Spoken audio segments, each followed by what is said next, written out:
Lifer and the Lady contains strong language, which some viewers may find disturbing.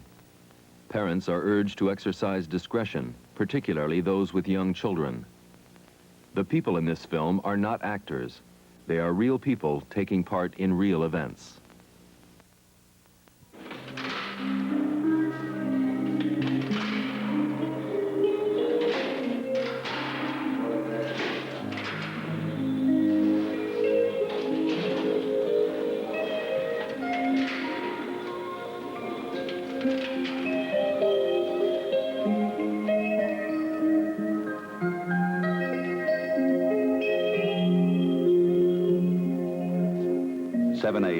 On cell block 4, Ron Cooney goes to a friend's cell for his morning coffee. A few blocks away, Leslie Earle gets her 2 children ready for the day.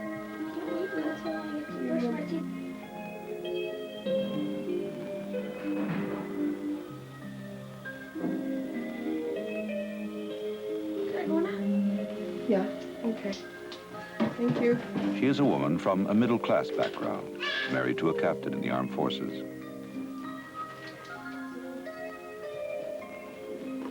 He is an inmate at Collins Bay Penitentiary in Kingston, Ontario, who is serving the 10th year of a sentence that began in 1973.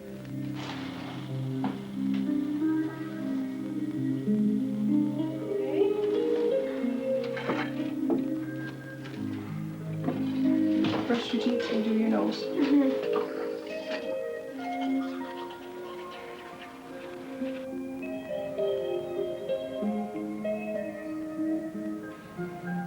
Until recently, she had never set foot inside a prison. Now she goes to Collins Bay regularly to participate in inmate groups as an outside volunteer. It was at one such group that she met Ron Cooney.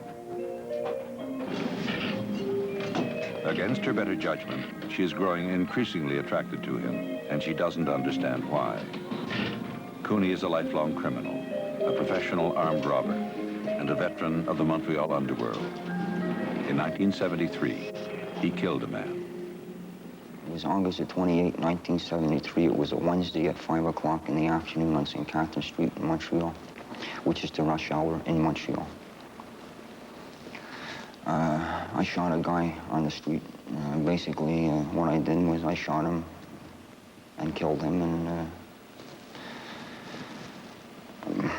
it was what was termed in the papers as compte de règlement, settling of accounts.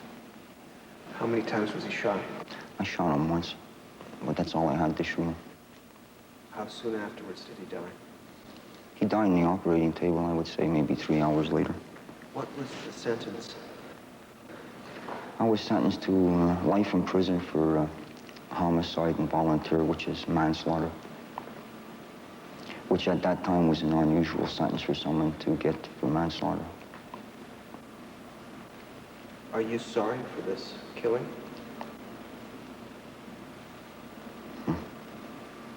Am I sorry? Are you asking me if I regret?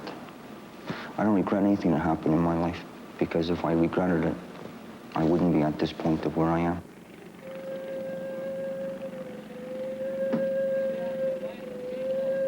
The newspaper said the killing was an underworld settling of accounts. Yet a conviction of manslaughter means there was no intent to kill. Cooney will not talk about it. His soft-spoken manner is deceptive, for it cloaks a volcanic temper. I was basically the quiet guy that sat in the corner, you know, and who would just explode. It was just like, I guess I had a raging violence within me, you know. It was like an animal instinct to kill. I would attack with anything. You know, I was very dangerous. There's no doubt in my mind.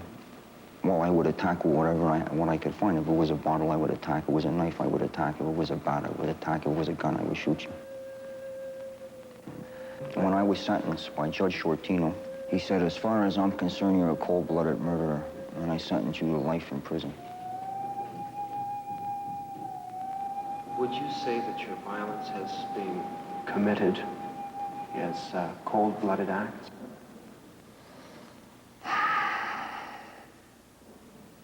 are you? Some of them were. Like, look, put it this way, that when I would commit a violent act, I was aware of what I was doing. There was the occasional time where I would have blackouts, but that's no justification, because temper will cause you like if you have such a rage in you that you become violent in such a rage, you have a mental blackout. This is when you aren't capable of killing, and you don't even realize it sometimes. I used to go into such fits of rage that I didn't even realize what I was doing or had done until, I've come to choking somebody on a floor in a bar, choking them, and looking down and seeing the eyeballs popping out, and saying, God, what am I doing here?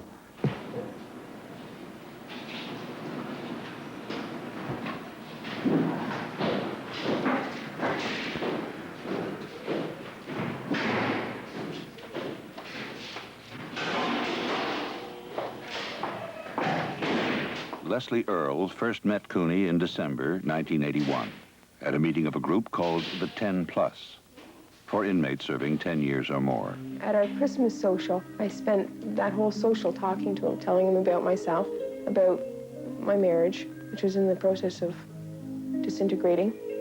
And at one point in the evening, I told him that he had really gentle eyes.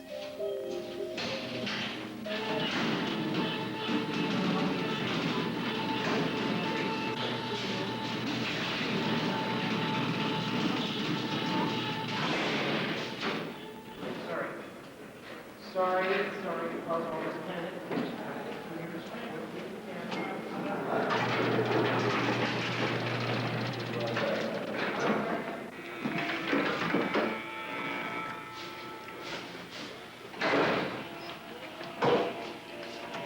Cooney is here?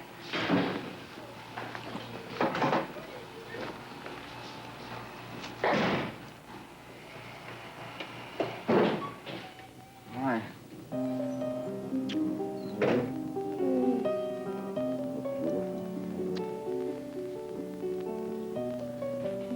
When I became aware that I was attracted to Ron, I can remember having a conversation in which I discussed how ludicrous it would be for anybody to get involved with somebody on the inside. And then I wrote him a letter telling him I was interested. Basically, in the beginning, I thought this was like all an illusion of my mind. I felt that no one as good-looking, as intelligent as her could have, with any way, shape, or form, any interest in someone like me, being a prisoner of this system. I found myself looking at him and thinking, gee, he's a nice-looking guy. Wouldn't mind being one of the women that he meets. Leslie used to come every week to the group, just dressed to kill. I mean, it was just, she used to just get really fixed up, like it was going out on a date, And I used to shower and fix all of this and fix my hair and put on cologne and brush my teeth 900 times and go through the whole trip. It was like we had a date once a week,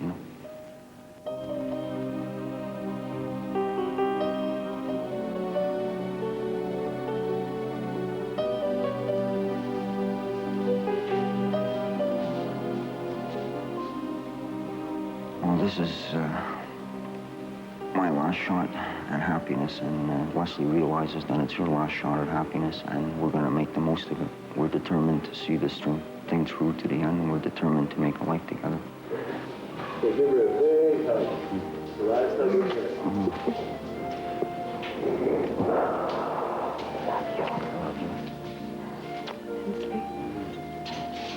Good.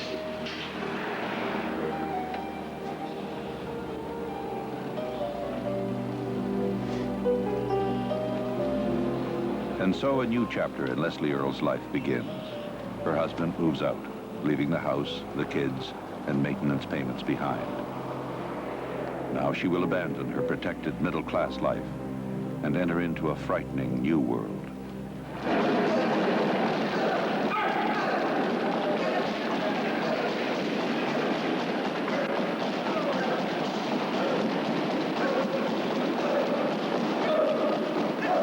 This is Ron Cooney's world. new correctional staff at a graduation ceremony demonstrate their readiness for the increasing violence that is a fact of modern prison life. Hey, Screw, you had my TA canceled, and now you're going to pay.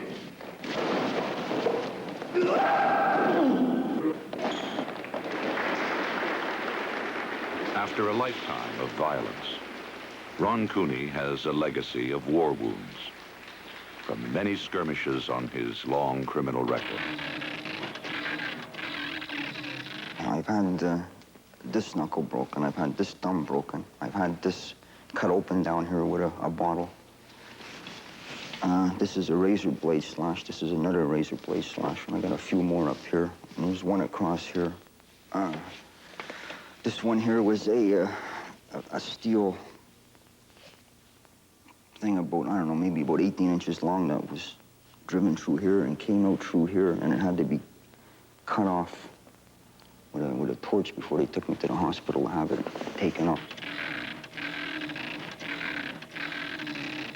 I've had these ribs here broken, all of them. I've had a few ribs over here broken. I've had this shoulder located.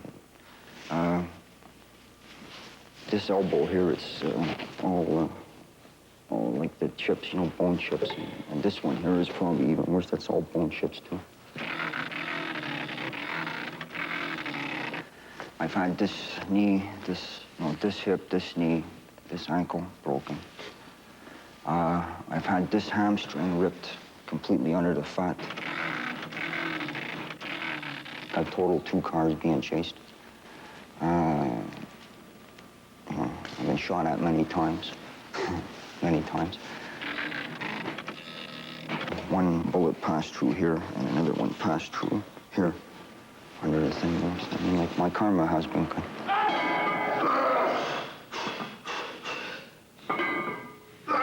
One more. Got it, Doug. I've been surrounded by violence for the majority of my life, both in prison and out of prison. It reached a point in my life where I had to be a violent person to survive. And it reached a point in my life where I was tired of being violent. I didn't want to be violent anymore. And so Cooney takes his first tentative steps in the long struggle towards regaining his freedom. He applies to the parole board, knowing there's little chance they will parole a lifer directly onto the street from a medium security institution like Collins Bay. Even if the board approves, the best he can hope for at first will be the occasional day pass. Hi, Ron. How are you, Swami? Yeah? He has requested a meeting with his classification officer, Bob Willis, to lobby for his support. He will need all the help he can get. Even at the best of times, the board is cautious about paroling lifers. And now there's a growing public outcry against giving any kind of parole to violent offenders like Cooney. He will have to prove that he is no longer dangerous. How are you today? Good, good. I've got Chris in.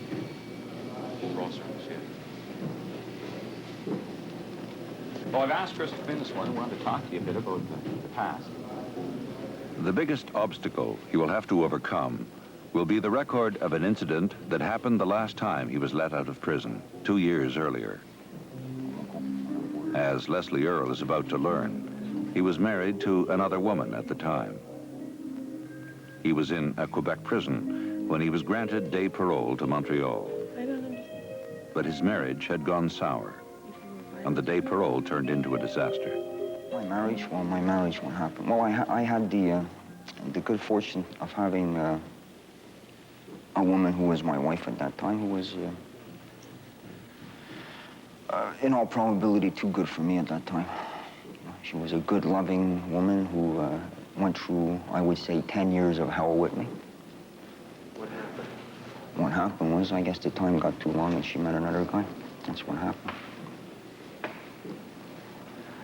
And I was being released on the 13th of November, 1980, on day parole to a halfway house. On the 11th of November, she came up and asked me for a divorce. So, I guess I was at a point in life there where I was just going to get out and get this guy, and that was all there was to it. So I got out and I spent, all I had was a name, the first name. And it took me 23 days in the city of Montreal, 1.5 million people to find this guy.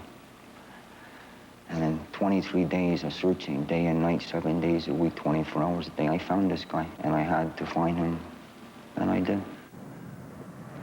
Armed with a .38, he was apprehended in a taxi by a Montreal SWAT team and charged with making threats of death. I wanted to beat this guy so bad. I didn't want to kill him because that would have been doing him a favor. At that time, I thought that would have been doing him a favor.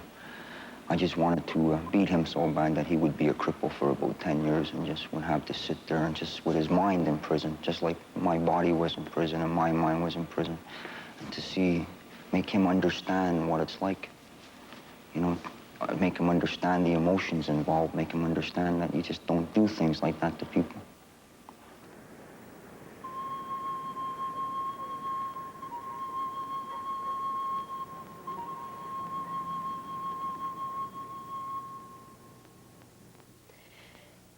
I didn't plan on falling in love. I didn't plan on having... In fact, I would have... If I were listening to my story from somebody else, I would think they were crazy. Absolutely insane.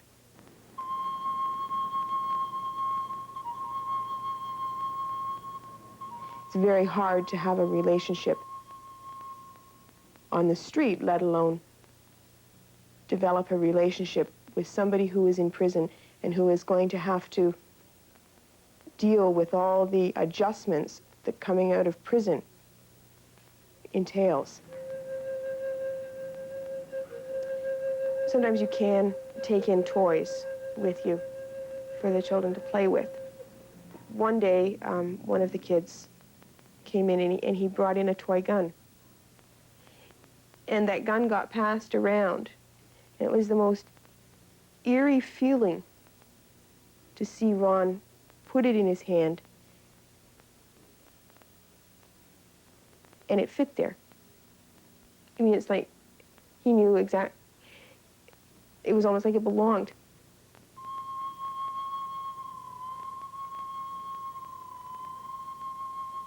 From the start, her family opposed her relationship with Cooney. And my father was saying that, what he said to me is, why do you always go to the bottom of the barrel, or why do you have to hang around muck and wear so much of it?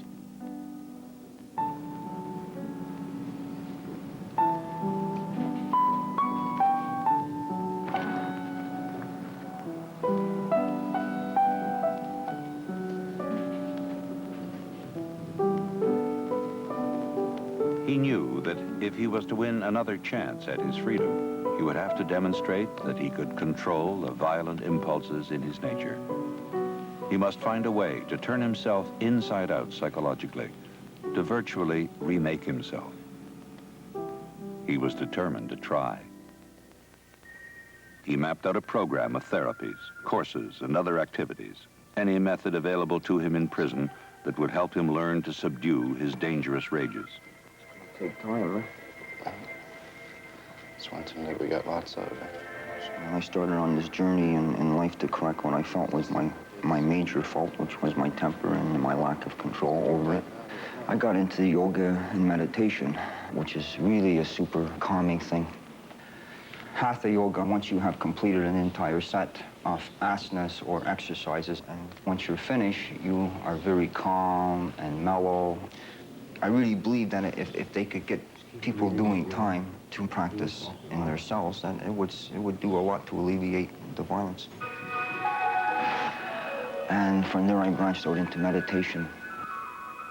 And you meditate, and you just let your mind go, you know, and you become so relaxed and so calm, you know.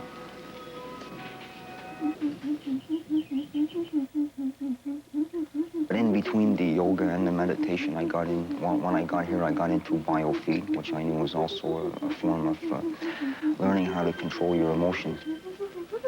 Okay, pal, just relax and concentrate on the music. just try and let those tensions dissolve. When I got into biofeed, I started understanding that, hey man, when I'm really pissed off, I got this, the machine goes crazy, and all I gotta do is think nice thoughts and the machine goes down, you know? So I would get on the machine experiment. I would think, kill, and this machine would go, and I would think, you know, beautiful thoughts like flowers, or, you know, women, or making love to a woman, or seeing a, you know, a naked woman walking through a beautiful clearing, you know, near a brook, you know, beautiful thoughts, colors, everything in Technicolor, and the machine would go like this. So I began to understand my emotions.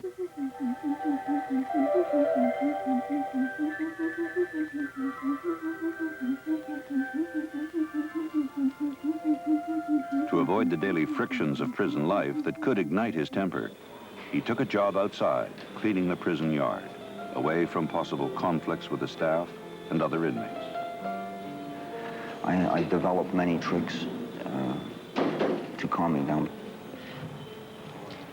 I try to get out of the institution as soon as possible. I try to get out ahead of the mob that generates towards the door at 5 after 8.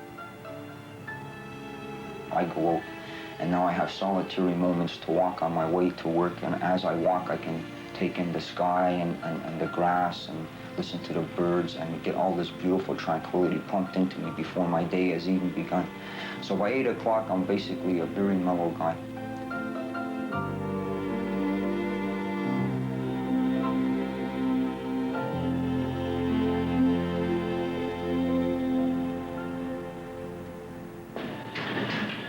Leslie visits me 5 times a week, and since April, which is, I would imagine 6 or 7 months now that we've been visiting, she's visited me, I'd say 140 times.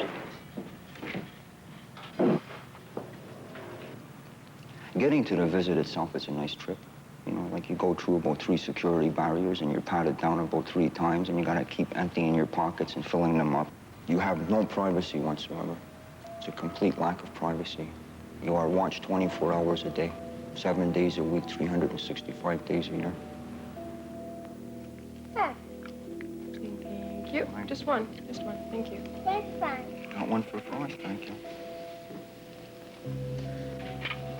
If you were to put someone in that environment where they're constantly watched, constantly living under bright lights, constantly monitored, every movement you make is monitored, including your visits and your correspondings and your telephone conversations, everything. You have no privacy whatsoever. Do they ever get to talk to you about why, or do they ever find out why? I guess. Well, he's being stingy.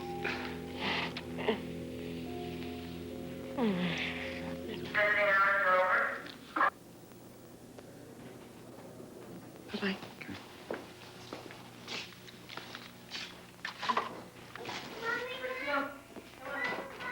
The staff consider his relationship with Leslie a stabilizing influence. Prison psychologist Milk Lupe has been closely following his progress. Up to the time that he committed his murder, he apparently was a man with a nearly uncontrollably violent temper that was getting him into constant situations of frequently vicious violence. How much would you say that Cooney has changed? Compared to that, it's almost like night and day. He was a very violent individual, and today the most violence he shows is being verbally aggressive. Statistically, the number of offenders that are in jail decreases dramatically with age. And there are very few people who are, in fact, over 30 and in jail. His classification officer, Bob Willis, perhaps the key prison official in his life, has also noticed the new Ron Cooney. I think his last institutional offense was some time ago. In June of '82 was the last time he had a confrontation with any of our people here at the institution, and it was only of a verbal nature, wasn't physical. So, yeah, I'd have to say that he has come a long way.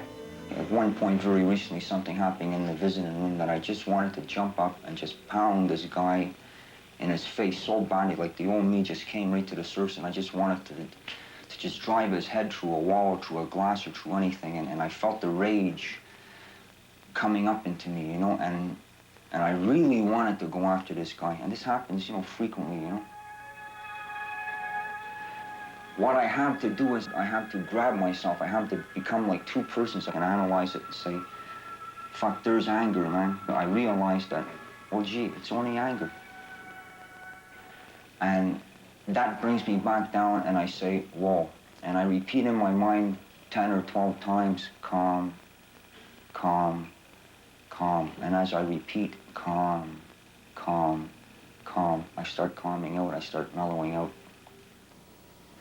He's probably considered a model inmate, yes.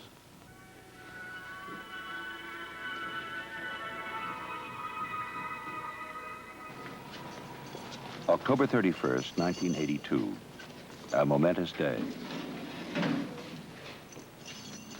The parole board has approved Cooney's program of temporary absences, or TAs, starting today with an 8-hour pass.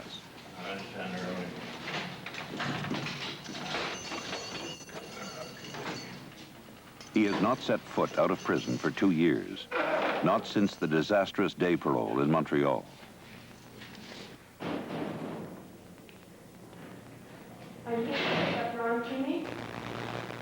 If the pass goes well, it will go a long way towards restoring his credibility as a good parole risk.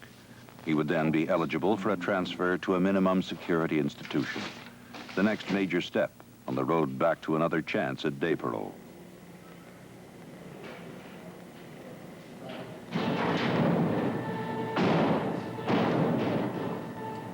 Yes, you're wearing these boots, are they? Yeah. Let's have a look at them.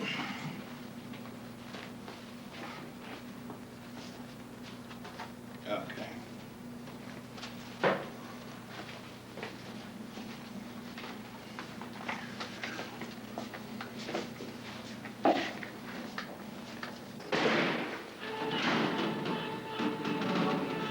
Okay, there's a few conditions that concern your pass, and one of them is you abstain from all drugs and intoxicants. Right on. You're not to drive a motor vehicle. Right on. I have no intention of driving. You're to remain in the limits of the city. Not go out of it. No problem. And you're not to bring anything additionally back with you that you haven't taken out with you. Okay? You realize and you understand them all? Yep. Sign it right there then as being told. I've been waiting a long time to do this. This your first pass? No. Well, I had a few up in Quebec, but this is my first time in Ontario. Sure, anyway. Now, I must spell out to you. I saw my Quebec number, man. I must spell out to you that you got to be back here at 19:30 hours. You realize that that's 7:30 tonight, eh? Today will also mark the first time Ron and Leslie have been alone together since they met. The first time, after visiting 5 days a week for over half a year. Inmate 6931 Cooney, pass for him to go out on TA.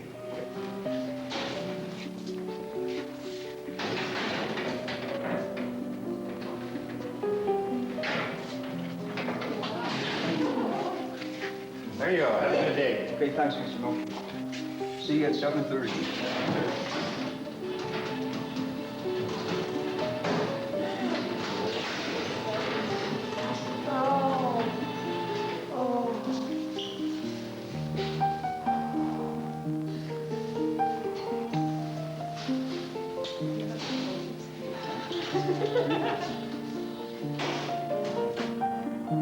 Aside from a brief glimpse on the way in, the day he was transferred here from Quebec, today will be his first real look at the prison and the city he's been living in for the past 14 months.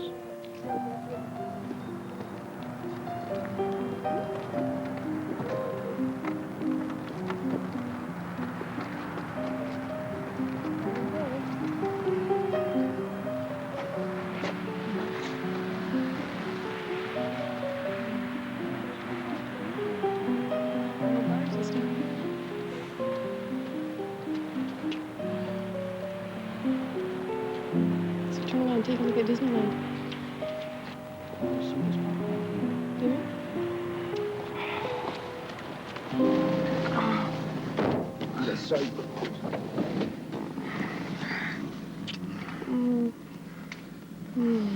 Home, James.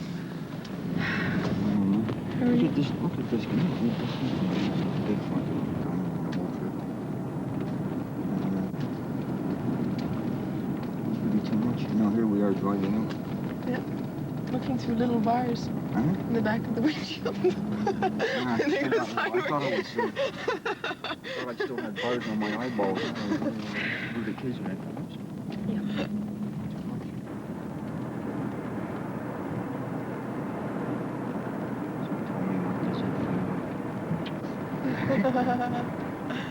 That's what I want to know from you.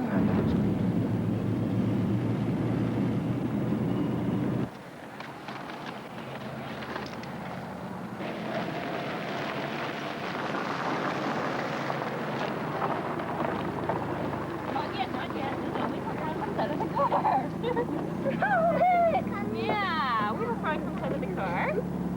Yes! Yeah, okay, now roll it out. Go out. That's a good boy. Roll it out. There you go. There you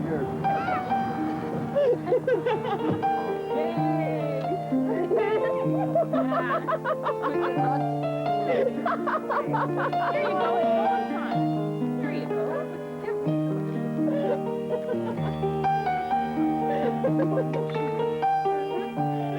I've always been doing things. You're welcome.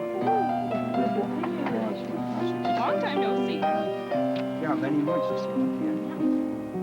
All kinds of it. This is too much. Okay, guys. Oh, God. Could have worn my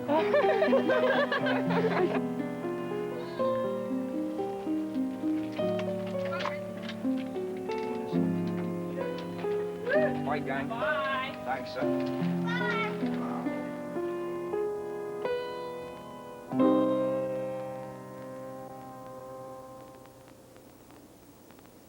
Returning to Collins Bay, he found prison almost unbearable after his taste of freedom.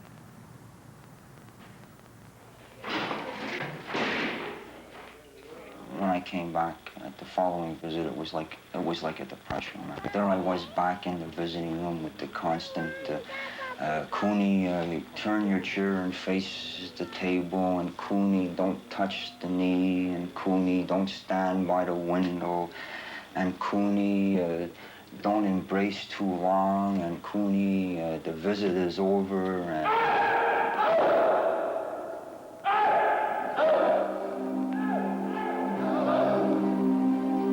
Soon after his return, the tension in the prison escalates dangerously. Security officials, such as Preventive Security Officer Bob Frankovich, prepare for the worst. This time at Collins Bay, I would say, in the time I've been here, that they're probably more tense than they ever have been. They're fighting in the strip, they're fighting in the mess hall, they're fighting in the ranges, they're fighting in the cells, they're fighting in the gym, they're fighting at the movies. Well, we've had a marked increase on assaults on staff, vicious assaults on staff, I might add. Myself, personally, I don't have anything to worry about. But if anything does come down, I don't want to be caught in the middle of it. I'm not prepared to do more time over somebody else's stupidity. They have to do something, be it smash up their cell or break furniture on the range.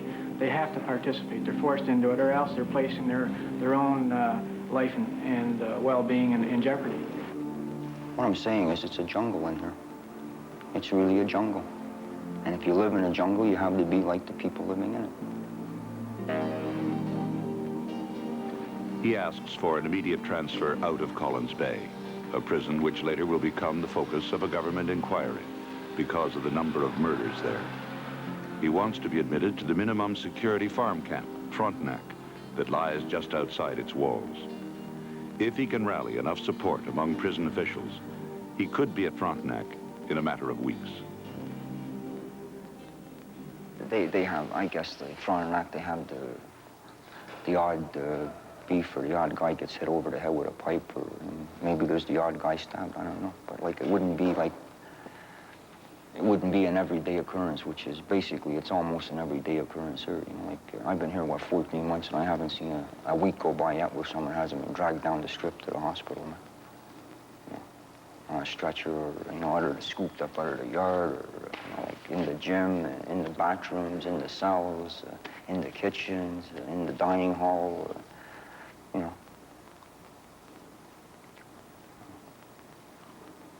It's, I don't know. The more I talk about it, the more wound up I get. Ron, I did get an application from you for camp. Yeah. And we've already discussed the situation. Maybe you could tell me, though, why you want to go to camp. Eventually, he must plead his case before a minimum security review panel, known as the camp board. But first, he needs the support of these men. Bob Willis, his classification officer, and Chris Trowbridge, his parole officer. As the correctional officials who have worked most closely with him, their votes could make or break his case before the camp board. Yeah. Another aspect of the application for camp at this time is that now that you've completed one unescorted TA, it's kind of a natural progression for you to move out into a lesser security institution. We will be supporting transfer to minimum camp. We've already discussed it. Okay, camp.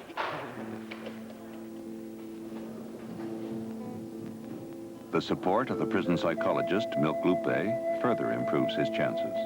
I believe that he's come a long way. I think that he's accomplished a great deal, and also that he will make a success of himself.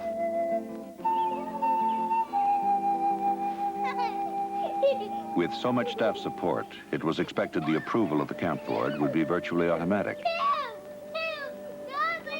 The transfer to minimum security would bring him much closer to day parole. Okay, it's finished, Britt.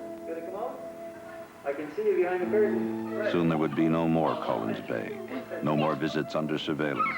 He could be back on the street in just a few months. There you go. November 16th, the day before the camp board hearing. That afternoon, Cooney watches TV with some other inmates near his cell. Soon afterwards, violence will break out on the cell range. A few hours after this scene was filmed, this inmate, Lee Savory, was repeatedly knifed and clubbed over the head with a lead pipe. As a result of the assault, he received 5 stab wounds to his left leg, several deep cuts to his forehead, and facial lacerations and bruises. Because the incident happened in a cell so close to Cooney's, he finds himself a prime suspect. Suddenly, all his release plans are in jeopardy. All the inmates on the range are locked in their cells, and an investigation begins. So I sat here all night long saying to myself that here I am going to the camp board, everything's so close to getting out, and I know that if this poor guy dies, everything that I had going for me was completely shot down because I become a suspected murderer. And the procedure there is to deny everybody all passes, everything is denied. So there I was at one moment on my way out, and the next moment facing the possibility of be frozen in this institution for a year or 2 more.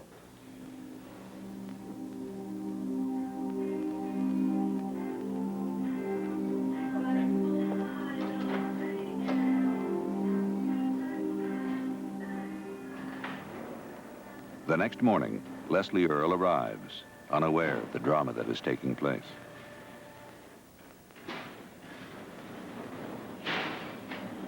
With an hour to go before the hearing begins, Cooney learns inmate Savory has survived and that he is no longer a suspect. But still in a state of great agitation, he must face the camp board. First case is number 6931, Cooney, Ronald, FPS number 124107A, requesting transfer to Frontenac.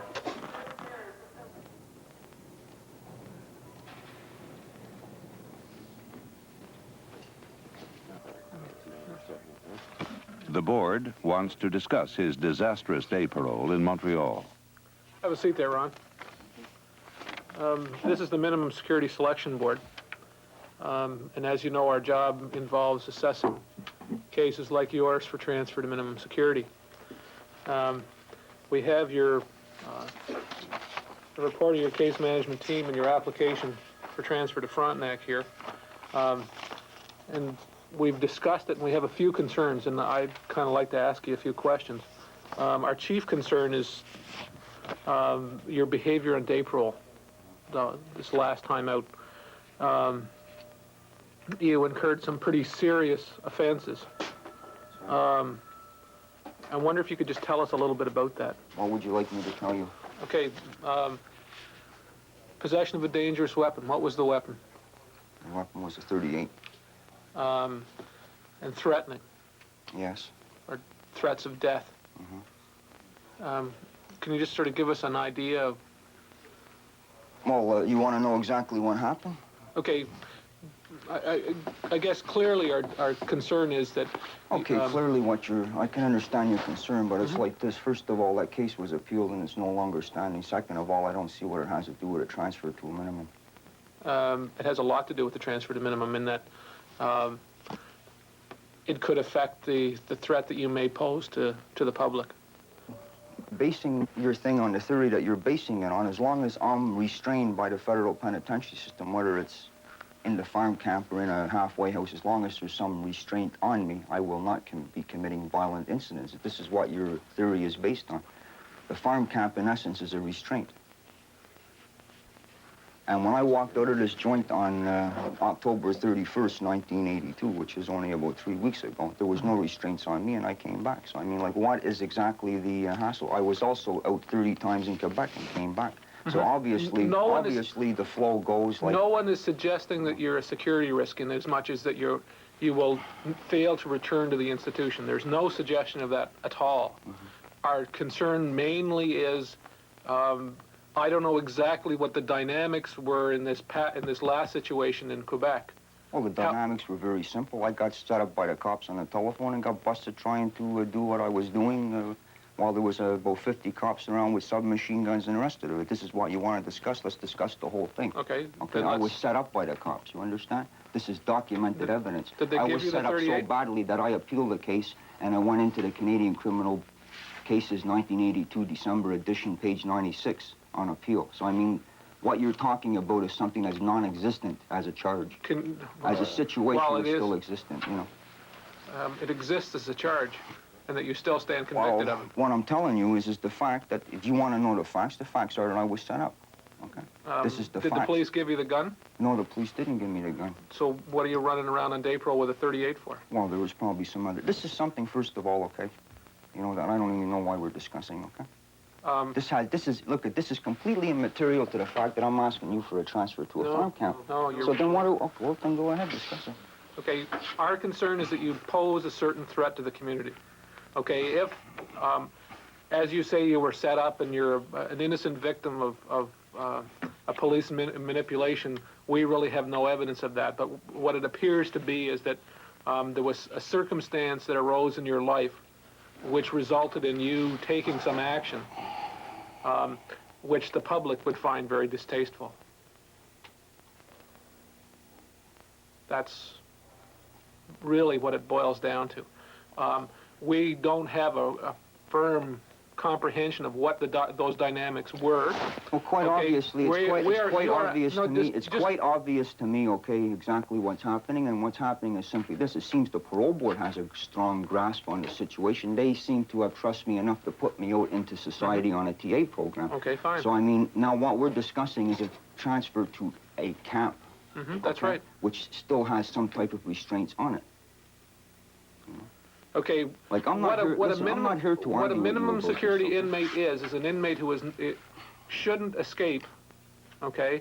And if he does, he shouldn't be considered dangerous. And the question that we have is Ron Cooney dangerous if at large? Well, and right now, I'm not sure. Okay, then could you possibly point out to me what are the qualifying factors to be transferred from this joint to a camp?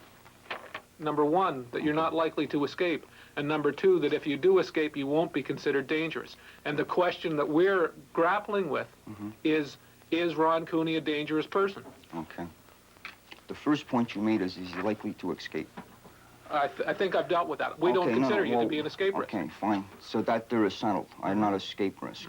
Okay, the second factor is Ron Cooney dangerous? Well, this is something that, how can it be answered? The only way it can be answered is by letting me go to a camp and trying it out. If you stopped every guy that you considered potentially dangerous from going to a camp, you'd have 4,000 guys here instead of 400. Okay, but what we have here is we have a situation where you were convicted of a very serious offense in 1974.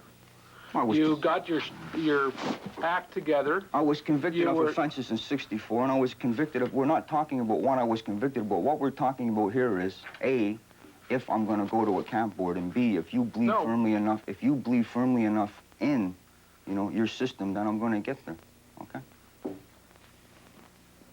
What we're discussing here is that you have a certain situation within the institution starting to get worse every day, and I want to get out of it before I get caught in the middle of it. Okay. I can appreciate your interest in minimum security. The atmosphere is definitely much better. It is. However, I think my concerns remain at this moment. That's again, the violence and also the alcohol problem per se. I'm not sure that that's completely clear in my mind. Well, I tell you what, you can either decide to let me go to camp, okay, or you can decide to let me stay here. Okay. I mean, this is your decision, okay? That's right. This is your decision. What I'm asking you is, I would like to go to camp. I've been in your institution here for 14 months, and I think the gentleman sitting there from security can verify the fact that I've never been involved in any kind of security incidents. Okay, my rapport with the CXs and the staff here is good. My communication with the inmates is good. I do my job. I keep out of trouble. And if I'm not a model inmate, I'm probably one of the model inmates within the institution, okay? I belong to a yoga class. I instruct that. I meditate daily, okay, which can be verified. I do biofeed, okay. So I mean, like, I've worked on my violent aspects of my character. And I think that at this point in time, after everything I put into it, I deserve at least a chance to get to a farm camp. Okay, you know, can you, since you've made these gains, can you give us some insight as to what, you know, what happens? When does Ron Cooney get violent? This past situation, the dangerous weapon, the .38, and the death threats by telephone. Can you explain that thing to us? Did you have a relationship that was going, you know, listen, this is going something down? personal that I don't feel like discussing at this point in time. It's all on my file. No, it's not. It isn't? No. Well, then, if it's not there, I just don't feel that this is the place to discuss it. What you're doing now, you're involving yourself in my personal life. Well, no, I'm involving the public. My job is to decide whether, in fact, we put you in a largely unsupervised environment. And unless I can appreciate the situation and can satisfy myself that you've made the gains that you say you have made, it's going to be very difficult for me to say, yeah, I think Ron Cooney's a great candidate for camp. Mm-hmm. That's where I'm coming from, personally. In other words, you're protecting your ass. No, I'm not protecting my ass. Okay, listen. My responsibility is to ensure, okay, if you want the party line, our job is to administer the sentence of the court. The court sentences you to life in prison, okay? We're trying to provide you with opportunities, okay, to regain your liberty, and it's obvious that a transfer to camp would be a step in that direction. However, we also have a responsibility to protect the public from some of the people that are in our institutions that could be dangerous, okay? Unless I'm satisfied that you're not dangerous, I don't think it's reasonable for you to ask me to put you in a minimum security setting. That's it in a nutshell. So now you want me to prove to you that I'm no longer dangerous? I'd like for you to share with me a little bit about you say you've made progress in your tendencies towards violence. Well, tell me about that. Without getting into the real personal aspects, you're involved with a young lady in the community here. That's right. Okay? It's my understanding that these last two offenses concerned another woman that you had a relationship with in the community. Yes, that was my wife. Okay.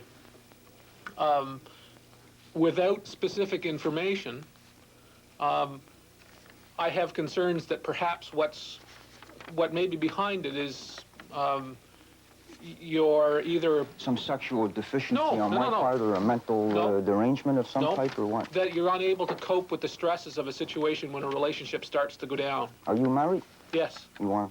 Yes. What would your reaction be if you were doing time and you did a lot of time, okay, many years, okay, many years, okay, trying to hang on to a relationship, Okay, only to find at the last minute when you got out, it fell apart. And not basically because of your fault. You understand? And then if you went out on a, let's say you were in the circumstances where you went out on a day parole and you were living at a halfway house about maybe 10 blocks from your house, and you had spent all of this time in the craziest joints in Canada, which is Archambault and Cowansville and the rest of these joints in Quebec, you understand? And you were living like 10 blocks away from your house, and you couldn't go to your house, okay? And you had to avoid going to your house day after day after day after day after day. Do you think that after all that time in jail that you would be mentally strong enough to handle it? I can't answer that question. Okay.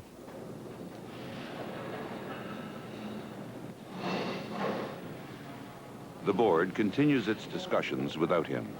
They will call him back into the room to receive the verdict.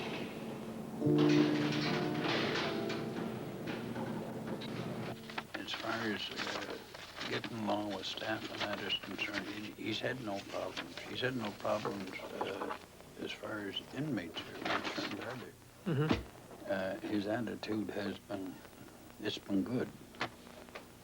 There's no doubt about it.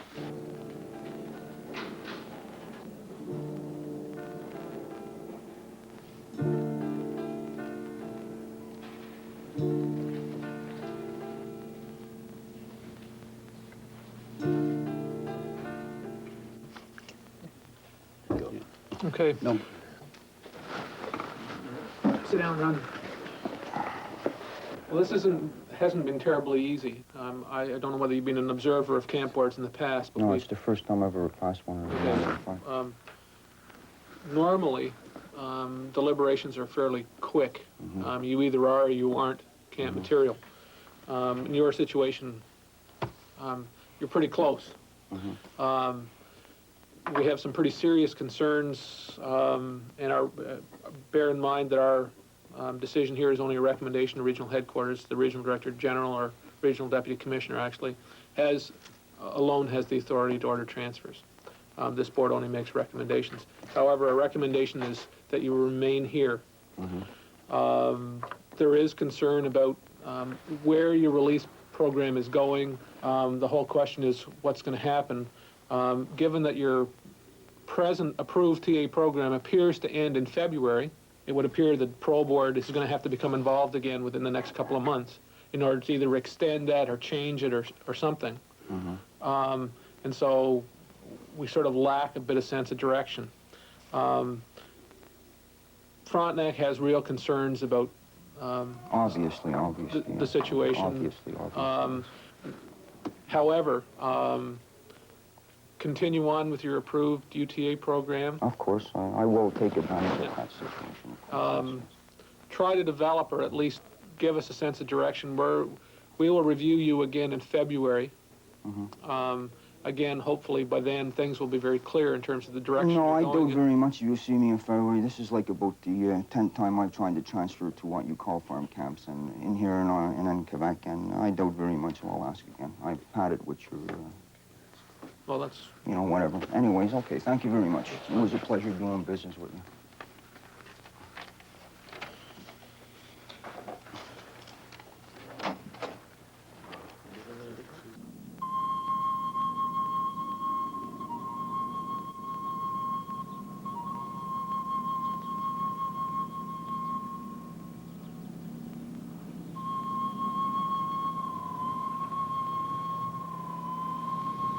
Before breaking the news to Leslie, he wanted some time alone.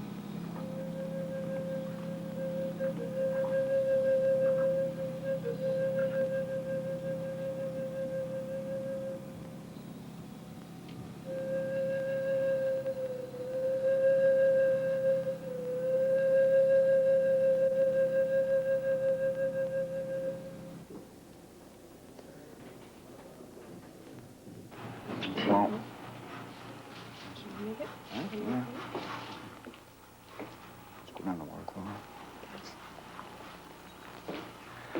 wow, I got some bad news for you, kid. Let's go stand by the window. Put your cigarettes down.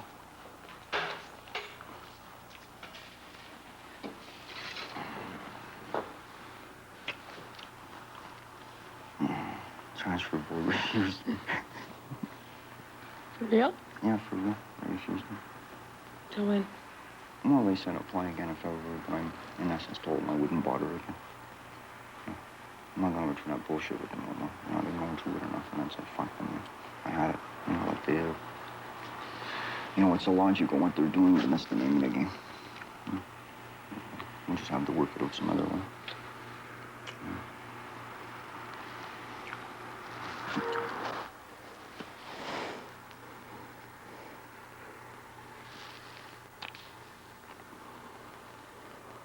Well, we still got Monday. It's okay. They can't cut that because the parole board gave it to me, so, yeah. I really don't understand what the fuck it is that they harp on the violence aspect, you know. What does it have to do with the past? I don't know, it's illogical. Like I said, but you can't deal logically with illogical people, and they're illogical. Fucking violence is in here. No, I mean, they're talking about, you know. Yeah, you're fine. You know, we all know how violent I am, you know, so you know, I go around stabbing people, piping people continuously, you know. Yeah, right. Anyways, there's, Jeez. There's not much that can be done right now. You know, they expressed a major concern for the public safety. Oh, balls. I mean, everybody that works with you here recommends you. And people who don't work with you, who don't have any clue about you, say no. Yeah. Oh, it's really sweet. Well, that's the way it works. Yeah. They make their decisions without their information, yeah, and that's it. They're like fucking winter. Jesus!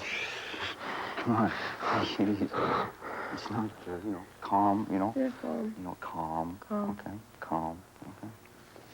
It was hard for me to be calm with these assholes, but I managed to slip through it without, you know, kicking over a table or something, so I progressed. You know, even that little bit, you know. Yeah, it's okay, don't worry about it. There's still Monday.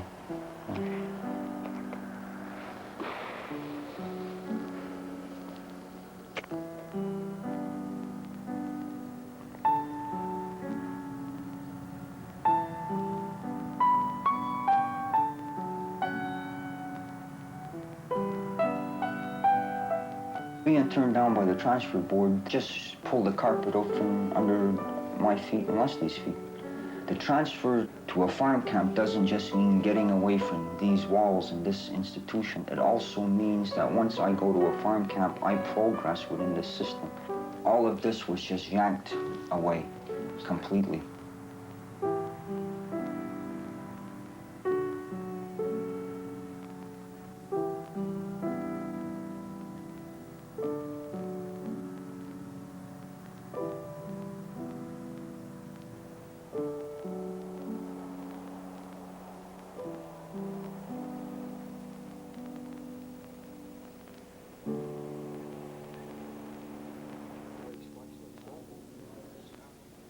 And so Ron Cooney started all over again.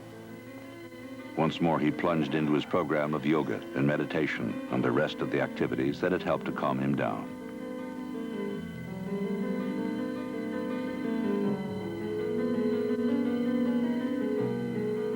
He and Leslie settled in for another long winter of prison visits.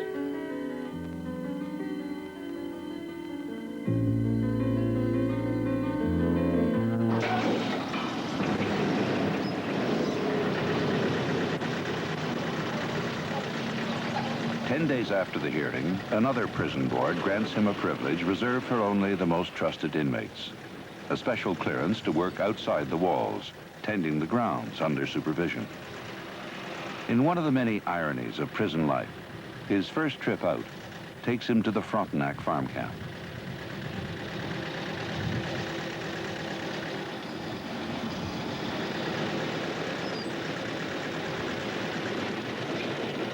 So we finally made it out to the cow corral. Isn't this too much?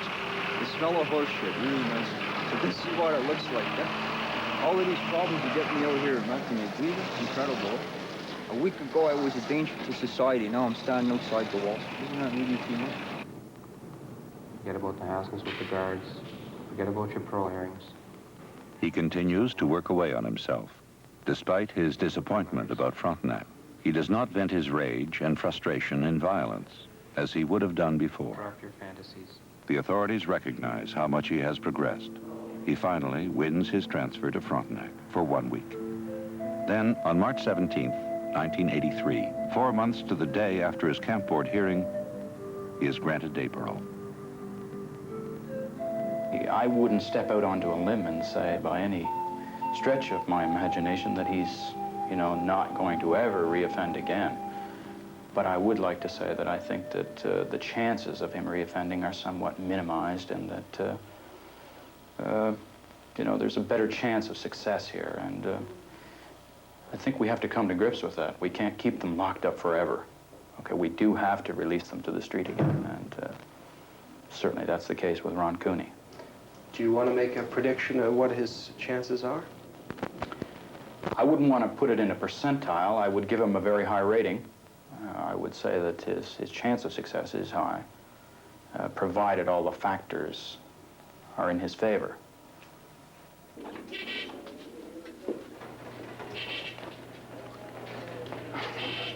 Okay? Yeah. This is heavy. Okay. Oh, I did it. Here we go.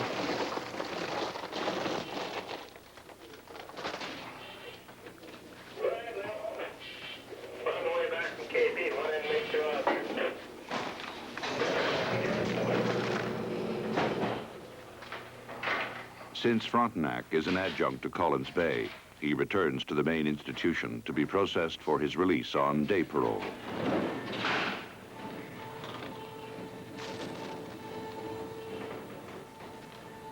An official accompanies him to the Portsmouth Community Correctional Center, a kind of halfway house that is to be his home. Beautiful day, huh? Beautiful. Hard to believe it's March, eh? It's hard to believe that I'm out. It's the hard part.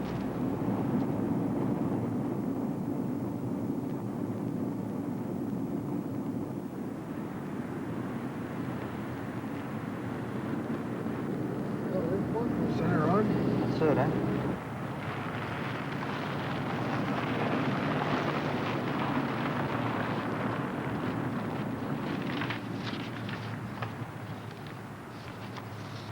Now, your first week of residency here, you will be required to return at 7 o'clock. Tomorrow, I would like to sit down with you about 10 o'clock and review your program plan and go through the initial orientation in Portsmouth Center. Okay? Okay? That would be fine. So for the rest of the day, I think you can just familiarize yourself with the house and maybe talk to some of the guys and take it easy. Okay, fine. Will I be allowed to go home for a couple hours? As soon as you get straightened away here, you're allowed to leave. Okay, fine. Okay? Okay. To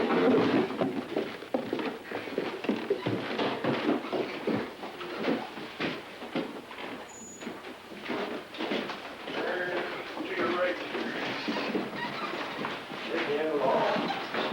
Yep. Those numbers up. And my bed. Right here. Okay? That locker right here is yours. Yeah. And the chest of drawers here is yours. This is all my little space. This little area here. Oh, these nice little... Kidney beans? Yeah. Mm-hmm. They got these. I take one of these because these are really super hot. All the whipped cream and leave him with. No, you just sip it.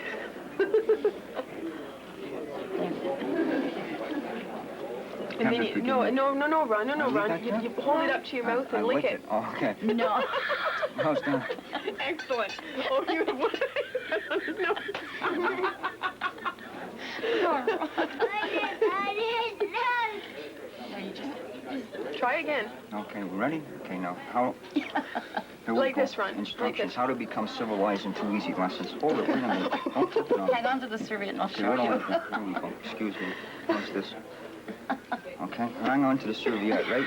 Now I find the hole, right? Now I, right? I didn't realize you had trouble. You can dress him up, but you can't Take him anywhere. That's good. It's okay. Could I have a sip? Yeah, that's really good. Now hold it, you gotta find the hole. Don't stick your nose in it. Unlike you, I know where it is. Touche. Okay.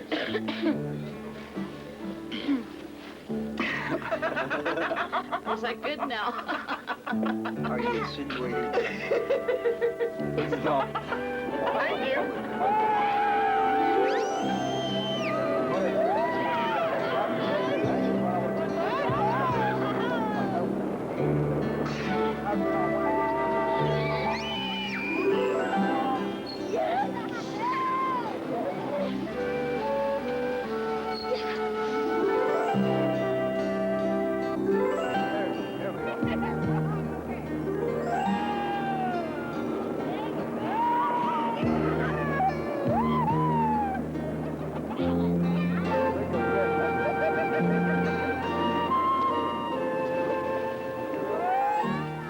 We spent basically the first 10 days I was out just walking all over downtown. Leslie and I and the kids just kept walking all over and just discovering all these beautiful places and seeing people walking by, and it was like watching a movie screen. It was like 3D, I guess. All this life was just going on all around you and just seeing it. It was like watching a movie. It was really incredible. You see colors, especially in this time of the year in the spring. It's really beautiful. You see all these colors and flowers growing, and it's really breathtaking, beautiful. It was so nice to walk in a straight line for more than an eighth of a mile without having to make a right-hand turn and go back. There used to be 10 cents when I was on the street. It was nice, like you'd see different shapes and sizes of people in different color clothes, you know, besides green. It's nice just to get up in the morning and walk around without seeing bars and guards and uniforms and hearing all this negative shit and feeling all the negative stuff that just goes on in prison. It's nice just to wake up in the morning and feel positive. It's just nice to be free. And a week later decided that I'd make banana bread, and went downstairs and there were 2 left. And Darren and Doug had eaten 14 pounds of bananas in a week. Too much? Yeah.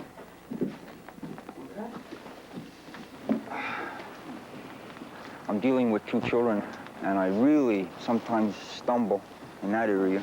But the benefits, it's worth it. Like in the beginning, when I used to give him his bath at nighttime, it used to just drive me crazy, all the screaming and the yowling, and you know, and it was just like to hang on without freaking out. But as each night it was my turn to give him a bath, I began to realize that he had like a little play that he had to go through, where he would cry, he didn't want to go to bed, he would fight getting into the bathtub, and then he would calm down and take him into his room, read a story to him, and then he'd just be cuddling into you, and he'd say, "Ron, me love you," and kiss me, and it was, the whole trip of all the yowling and the screaming became worth putting up with just to get to that point where he would say, "I love you," you know. It's really neat, and it's a neat thing, you know, it makes you feel really human.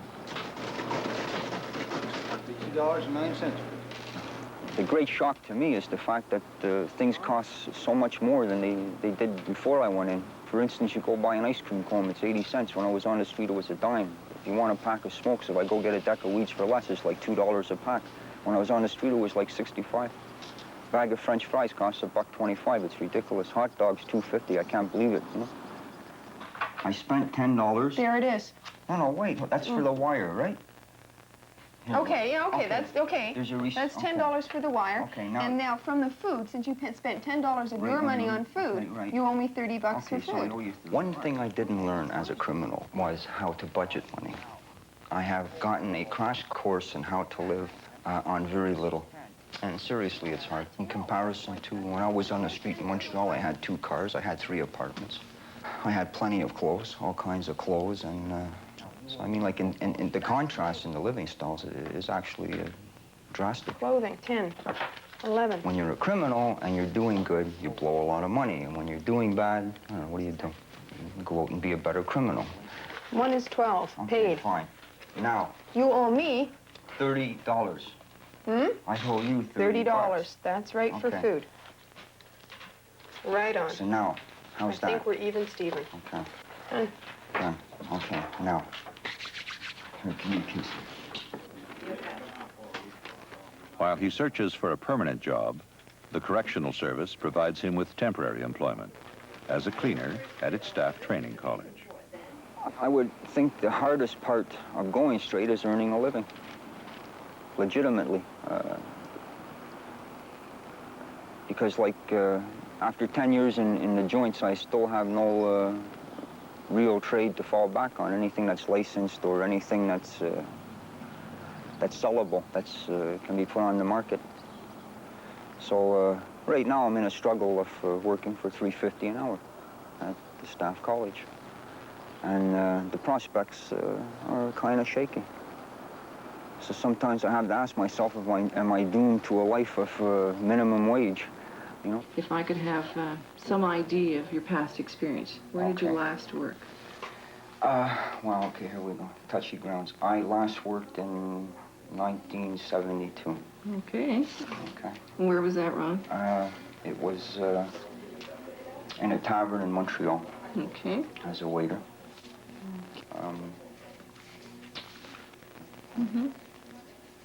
Anything else that I have should know cooking about? Experience, yes. Okay. Short order? Well, I haven't got papers for it because I was working in penitentiaries as a cook, yeah. Was that a term position, or? No, I was serving time. Were you? there. Okay. It's not easy because, like, I'm involved with Les and we're bringing up the family together. And there's a lot of things that come up that we didn't foresee, actually. And you tell me, but I don't need this, and I don't need that, and my expenses are minimal. And then all of a sudden, your expenses aren't minimal. Well, these are things that just happen, you know? Well, like, Listen, no. I told you, my philosophy is, look, Yes. I'm trying to get into a budget. My philosophy is things look after themselves, right? But they don't. Well, obviously they must, because, like, so far everything has been looking after themselves, you know? Granted, it's been touch and go, okay, but, like, give me a chance to start accumulating some money to formulate a fucking budget. I don't because, see like, how it you know, accumulates when we blow it. Well, listen, how can I help it? You know, like, I mean, there's things that gotta be paid, you know? Well, no, yeah, but in small amounts. And when you choose to keep yourself broke, which is a conscious decision on your part, and it is because you insist on putting huge sums of money on things that you owe. I agree that you owe. Because I don't like to owe. But, Ron, you also don't like being broke. When you're broke, I also have to deal with it. It makes me wonder, there's so many criminals in the world. How the hell can you make money in an age like this?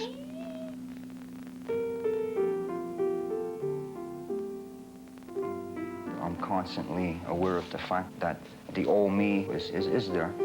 And if things really get too bad, well, I really don't know what would happen. I think there's a 99% chance that I would never go back to crime.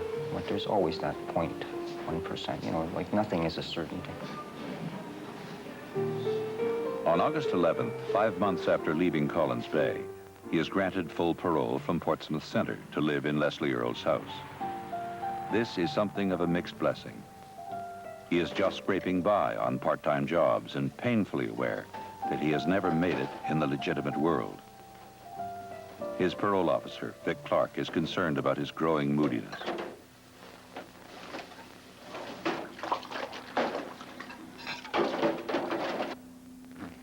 Ron, ever since he came out of the institution, has had some difficulty in establishing what his niche is.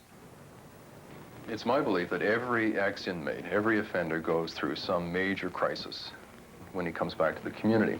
And in Ron's case, it was about 6 or 8 months into the time when he was on full parole. He just wasn't getting anywhere. He was an angry guy. He'd go looking for fights.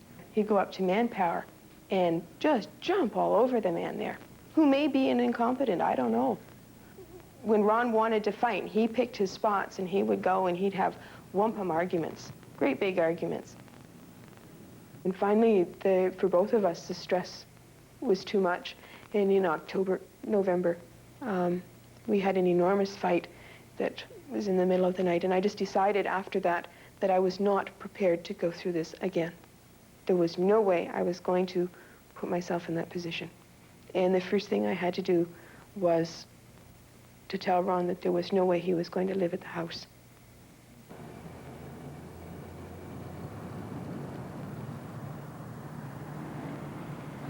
We hadn't been handling things well, and that had to change.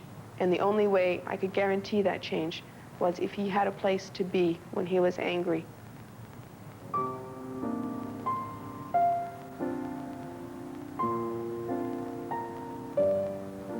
We had to inform the parole service that we were no longer living together, and they of course want to know why and what that means and what the future is, because part of his release plans was that we would be living together as a family. That's still the plan. Just I'm aware that instead of waiting until he got full parole, it means perhaps waiting a couple of years until he's adjusted to being outside.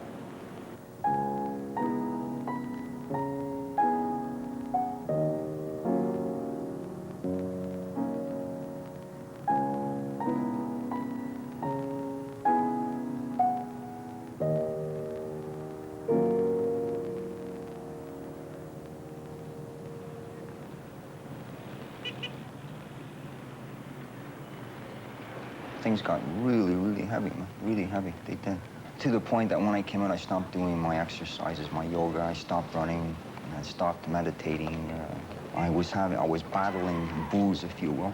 The temptation to go out and constantly just sit in a bar and get bagged and get drunk all the time, just to get away from it all. All aspects of my old character were coming back in to vogue and were overpowering new aspects that I had spent the last 3.5, 4 years building up. Financially, I was really having trouble making it. I was surviving on less than $200 a month, and that was the sum total of my income. I made $3,800 in the first year I was out of prison. And there's always that tug. Someone like me that's in the position that I'm in, there's always that tug to go back towards crime, because like how else do you supplement your income? Unless you're prepared to live on such a low scale that you really do nothing out here.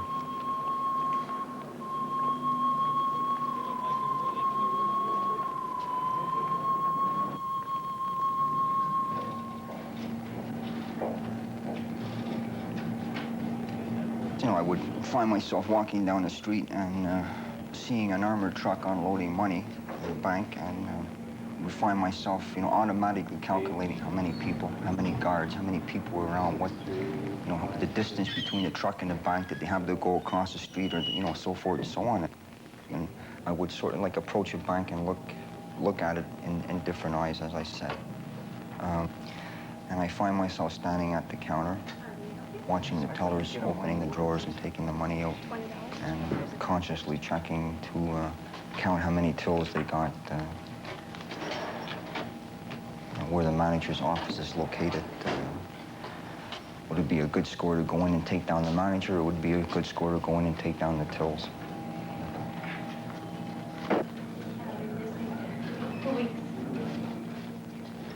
By January or February, things were so bad that I sat in my room at one point and contemplated two things: going out and buying a gun and doing a score, or committing suicide. I recognized the fact that I had to do something drastic in terms of getting a grip on myself.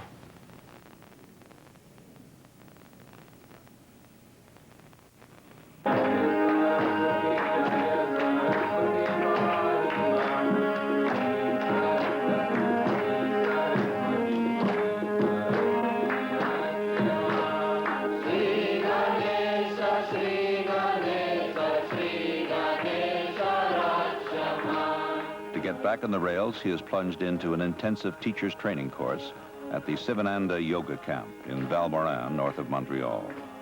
He puts in 16-hour days of yoga, meditation, lectures, and chores.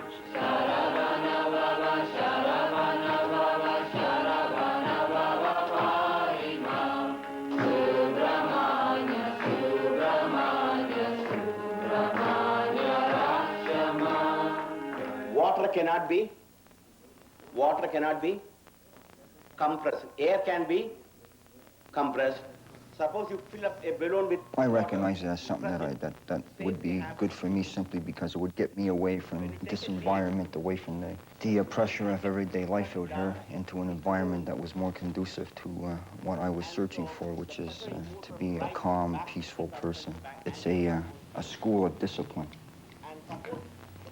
And I need discipline very badly. If I do not discipline myself 24 hours a day, I have a habit of falling apart and reverting back to my old ways. So physically, it toughened me up, but mentally, I became very determined, I guess, if you will. And so suddenly, you will not be able to move.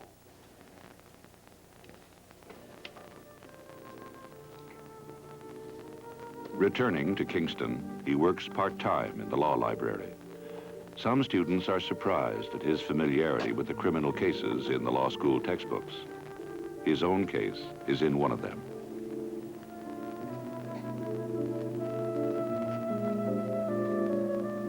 Although he lives separately, Cooney and Leslie are still a couple.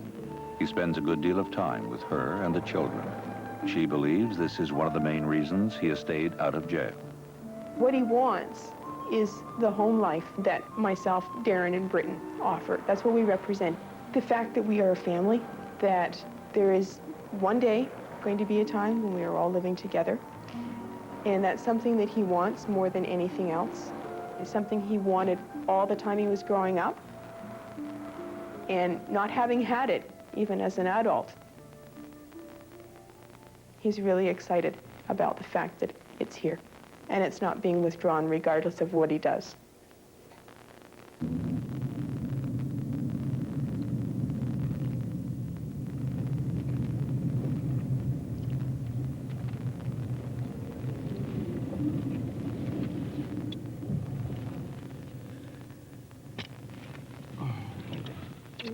Take care.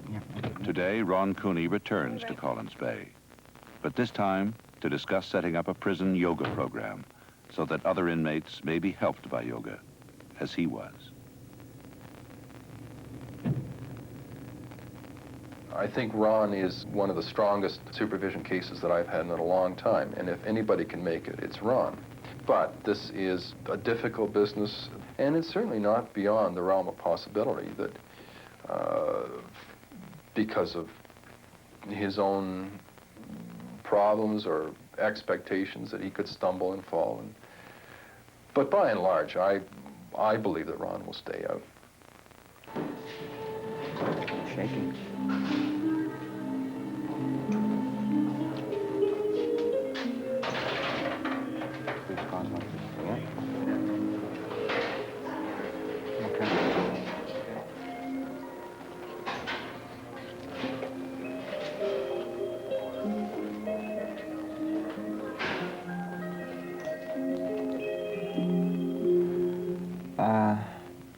I feel the outlook, my personal outlook on life,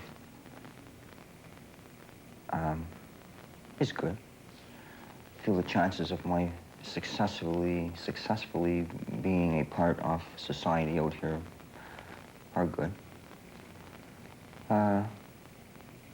It's been a hard struggle. It will be a hard struggle. I've had a lot of support from very personal friends within this community. I still got a long hill to climb. You know, I haven't gotten to the top of the hill. And hopefully when I do get to the top of the mountain, I don't slide back down the other side.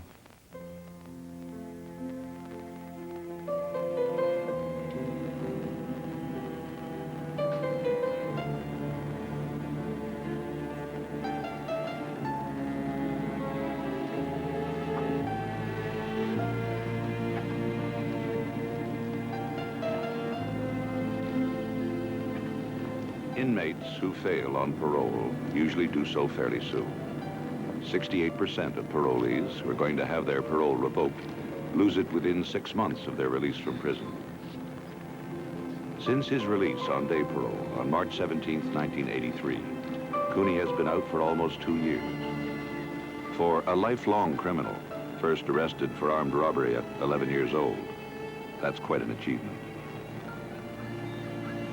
And for those who were wondering, no one in Canada serving a life sentence who has been released on full parole has ever been convicted of murder again.